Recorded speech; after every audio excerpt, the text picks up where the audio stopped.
Hi friends, അപ്പോൾ ഇന്നത്തെ video നമ്മൾ ജ്യൂസൊക്കെ ഉണ്ടാക്കുമ്പോൾ ഇടുന്ന കസ്കസ് അത് നമ്മൾ വെറുതെ ഭംഗിക്ക് വേണ്ടിയിട്ട് ഇടുന്നതാണോ അതോ അതുകൊണ്ട് പ്രത്യേകിച്ച് വല്ല ഗുണങ്ങളുണ്ടോ അത് നമുക്ക് നമ്മളെ വീട്ടിൽ നിന്ന് തന്നെ എങ്ങനെ ഉണ്ടാക്കാമെന്നുള്ളതാണ് കാണിക്കുന്നത്.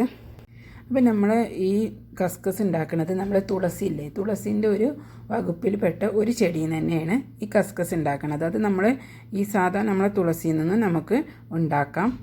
അപ്പം നമുക്കിവിടെ സൗദിയിലൊക്കെ അധികം കാണുന്ന തുളസി ഈ വീഡിയോയിൽ കാണുന്ന ഇതുപോലത്തെ തുളസിയാണ്. നമ്മളെ കൃഷ്ണ തുളസി, നമ്മളെ നാട്ടിലെ കൃഷ്ണ തുളസി പോലത്തെ അല്ല. ഇത് എന്താണ്, ഗൂഗിൾ സെർച്ച് ചെയ്തപ്പോൾ രാമ തുളസി എന്നൊക്കെ പറഞ്ഞിട്ടൊരു തുളസി ഇതിൻ്റെ ഒരു ചായവിലാണ് ഫോട്ടോ കണ്ടത്. അപ്പോൾ എനിക്കിതിൻ്റെ പേര് കറക്റ്റായിട്ട് അറിയില്ല. ഇവിടെ നമുക്ക് ഇതിന് പറയുക റൈഹാൻ എന്നാണ് തുളസിക്ക് പറയുക. അപ്പോൾ ഈ റൈഹാൻ ഒരുപാട് ഇസ്ലാമിക രീതിയിൽ നമ്മൾ എന്താണ് ഒരുപാട് ഹദീസുകളിലൊക്കെ റൈഹാൻ എന്നുള്ള പേര് തുളസിനെ പറ്റി ഒരുപാട് പറയുന്നുണ്ട്. അതിൽ തന്നെ എന്താണ് തുളസിയുടെ ഒരു പ്രാധാന്യം പറയുകയാണെങ്കിൽ സ്വർഗത്തിലെ ചെടികളിൽപ്പെട്ട ഒരു ചെടിയാണ് തുളസി. അത് എന്താണ് നമുക്കൊരാൾ നമ്മളെ മുന്നിലേക്ക് തുളസി വെച്ച് നീട്ടിയാൽ നമുക്കൊരു ഗിഫ്റ്റായിട്ട് തരികയാണെന്നുണ്ടെങ്കിൽ നമ്മളത് അവർ മടക്കരുത് എന്നാണ്, അത് നമ്മൾ വാങ്ങിക്കണം എന്നാണ്. അപ്പോൾ ഇവിടെ എൻ്റെ ഹസ്ബൻഡൊക്കെ പറയാം, അവർ എന്താ പള്ളിക്കൊക്കെ ചില ടൈമിലൊക്കെ പോകുമ്പോൾ സൗദികളൊക്കെ എന്താണ് നമുക്ക് ഇങ്ങനെ ഒരു നമ്മൾ കയ്യിൽ തരുത്ര ഈ തുളസി, അവരുടെ കയ്യിൽ കുറച്ച് തുളസിൻ്റെ കതിരൊക്കെ ഉണ്ടാവും ഇത്ര ഇലയൊക്കെ. അപ്പോൾ അവരെ നമുക്ക് വെച്ച് നീട്ടും. അപ്പോൾ നമ്മൾ അത് വേണ്ടാന്ന് പറയുമ്പോൾ അവർക്കും ഒരു ഇഷ്ടക്കേടാണ്. അപ്പോൾ നമ്മളത് വാങ്ങിപ്പോരും. അപ്പോൾ അവർക്ക് അത്രയും ഇതിന് ഒരു പ്രാധാന്യം നൽകുന്നുണ്ട്. നമ്മളും ഇതിൻ്റെ ഇല വെച്ചിങ്ങാണ്ട് നമുക്ക് മുടിയിൽ എണ്ണ കാച്ചുമ്പോൾ നമ്മൾ അതിൽ ചേർക്കലുണ്ട്. അതുപോലെ നീരിറക്കൊക്കെ വരുമ്പോൾ ഉമ്മ ഉണ്ടാക്കി തരലുണ്ട്. രാസനാദിപ്പൊടിയിൽ ഈ തുളസീൻ്റെ നീര് പിഴിഞ്ഞിട്ട് തലേൻ്റെ മണ്ടമ്മ തേച്ച് തരും. അപ്പോൾ നല്ല മാറ്റം ഉണ്ടാവും നീരിറക്കത്തിനൊക്കെ, കഫക്കെട്ടൊക്കെ ഉണ്ടാകുമ്പോൾ അങ്ങനെ ചെയ്തു തരലുണ്ട്. അപ്പോൾ അങ്ങനെ ഒരുപാട് കാര്യങ്ങൾക്ക് നമ്മൾ ഈ ഇല ഉപയോഗിക്കലുണ്ട്. അപ്പോൾ അത് ഇലൻ്റെ അതുപോലെ തന്നെ ഇതിൻ്റെ ഈ എന്താണ് പൂവിലുണ്ടാകുന്ന വിത്താണ് ഈ കസ്കസായിട്ട് നമ്മൾ ഉപയോഗിക്കുന്നത്. ആ കസ്കസിനും ഇതുപോലെ തന്നെ ഈ ഇലൻ്റെ പോലെ തന്നെ പ്രാധാന്യമുണ്ട്. അത് നമ്മൾ വെറുതെ വെള്ളത്തിൽ നമ്മളൊരു നാരങ്ങ പിഴിഞ്ഞിട്ട് ആ വെള്ളത്തിലിട്ട് കുടിച്ചാലും നല്ല എന്താണ് ഒരു ഔഷധം തന്നെയാണ് കസ്കസും. നമുക്ക് തുളസിയിൽ നിന്ന് കസ്കസ് ഉണ്ടാക്കുന്നത് എങ്ങനെയാണെന്ന് നോക്കാം. അതിന് നമ്മൾ തുളസിൻ്റെ ഈ ഉണങ്ങിയ പൂവാണ് എടുക്കേണ്ടത്.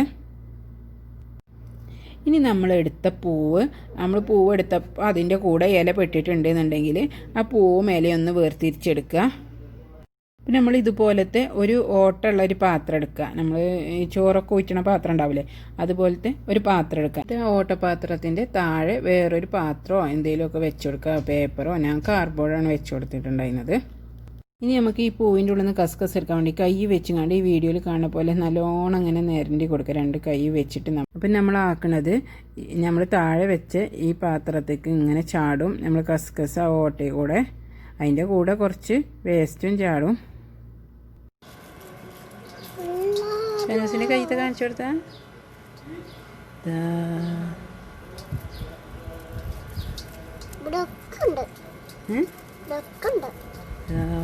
ഇനി നമ്മളെടുത്ത കസ്കസിൽ നിന്ന് അതിൻ്റെ ബാക്കി അതിൻ്റെ ആ ചെപ്പൊക്കെ അല്ലേ അതൊക്കെ ഒന്ന് കളയാൻ വേണ്ടിയിട്ട് ഒന്ന് വീശി കൊടുക്കുക.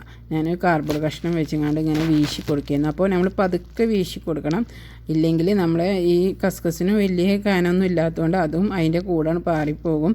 അപ്പം മെല്ലെ വീശി കൊടുക്കുക.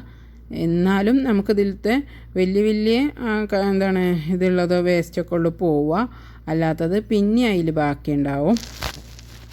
ഇതിൽ കാണുന്ന ചെറുതായിട്ടുള്ള ചപ്പുകളൊക്കെ നമ്മൾ അരിയിൽ നിന്ന് കല്ലൊക്കെ പെറുക്കിയെടുക്കില്ല, അതുമാതിരി ഇങ്ങനെ കുറച്ചിച്ചാക്കി ഇങ്ങനെ പെറുക്കിയെടുത്താണ് എടുത്തത്. അപ്പോൾ എല്ലാതും കളഞ്ഞങ്ങാണ്ട് നമ്മൾ സൂപ്പറായി കസ്കസാക്കി എടുത്തിട്ടുണ്ട്. പിന്നെ നമുക്കിത് കുറച്ചേരം ഇങ്ങനെ ഒരു പണി എടുക്കണം, ഇത് കസ്കസായി കിട്ടണം എന്നുണ്ടെങ്കിൽ. നമുക്ക് കസ്കസ് ഒന്ന് വെള്ളത്തിൽ കുതിർത്തി നോക്കാം. അതിന് വേണ്ടിയിട്ട് ഒരു പാത്രത്തിൽ വെള്ളം എടുത്തിട്ടുണ്ട്. ഞാൻ സാധാ പച്ചവെള്ളം തന്നെ എടുത്തത്. എന്നിട്ട് അതിലേക്ക് നമ്മൾ കസ്കസ് ഇട്ട് കൊടുത്തു. ഇത് വെള്ളത്തിലിട്ട് 1 മിനിറ്റ് ആയപ്പോഴേക്കും ഇത് നല്ലോണം കുതിർന്ന് വന്നു. അപ്പം നമുക്കിത് ഒരുപാട് ആരോഗ്യ ഗുണങ്ങളുണ്ട് നമുക്ക് ഈ കസ്കസ് കൊണ്ട്.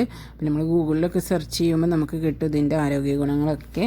അപ്പോൾ എല്ലാവർക്കും ഇന്നത്തെ വീഡിയോ ഇഷ്ടമായിട്ടുണ്ടെങ്കിൽ സബ്സ്ക്രൈബ് ചെയ്യാൻ മറക്കരുത്. അതുപോലെ തന്നെ എല്ലാവരും ഇതൊന്ന് ഉണ്ടാക്കി നോക്കുക. അപ്പോൾ നിങ്ങളുടെ അഭിപ്രായങ്ങൾ കമൻറ്റ് ബോക്സിൽ അറിയിക്കുക.